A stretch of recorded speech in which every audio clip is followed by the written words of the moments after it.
सारा शौर्य park, Harikunj society, Prabhavati संकुलन या तीनही पार्कना फारोळा ग्रामपंचायतकडून कोणतीही रीतसर परवानगी नाही।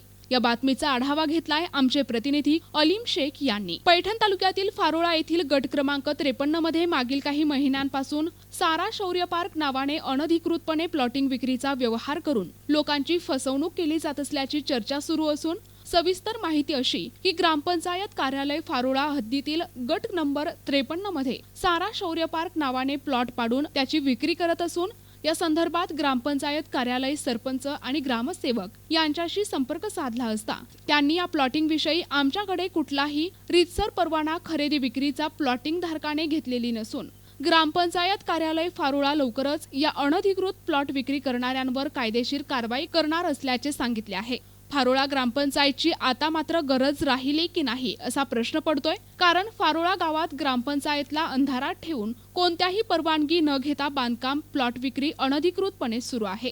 सारा शौर्य पार्क गट 53, हरिकुंज सोसायटी गट 56-3, प्रभावती संकुलन सोसायटी गट 1 या तीनही प्लॉटिंग आणि कोणत्याही प्रकारची ग्रामपंचायत फारोळा यांच्याकडून रीतसर परवानगी दिली नाही, हे बांधण्यात आले तरी कसे हा प्रश्न पडतोय। सर्व माहिती मिळताच ग्रामसेविका आशाताई तुपे यांच्याशी संपर्क साधल्यास त्यांनी माहिती दिली की हरिकुंज सोसायटी, सारा शौर्य पार्क, प्रभावती संकुलन सोसायटी या तीनही सोसायटी आणि या प्लॉटिंगला कुठलीही रीतसर परवानगी फारोळा ग्रामपंचायत कार्यालयाने दिली नसून हे सर्व सोसायटी पार्क बेकायदेशीर बांधण्यात आले आहे। ग्रामपंचायत अधिनियमाप्रमाणे कारवाई करण्यात येईल।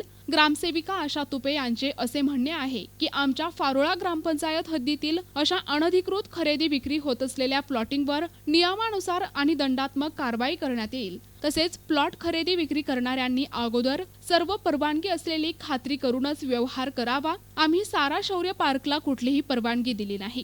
प्रतिनिधी अलीम शेख, NTV न्यूज मराठी, छत्रपती संभाजीनगर।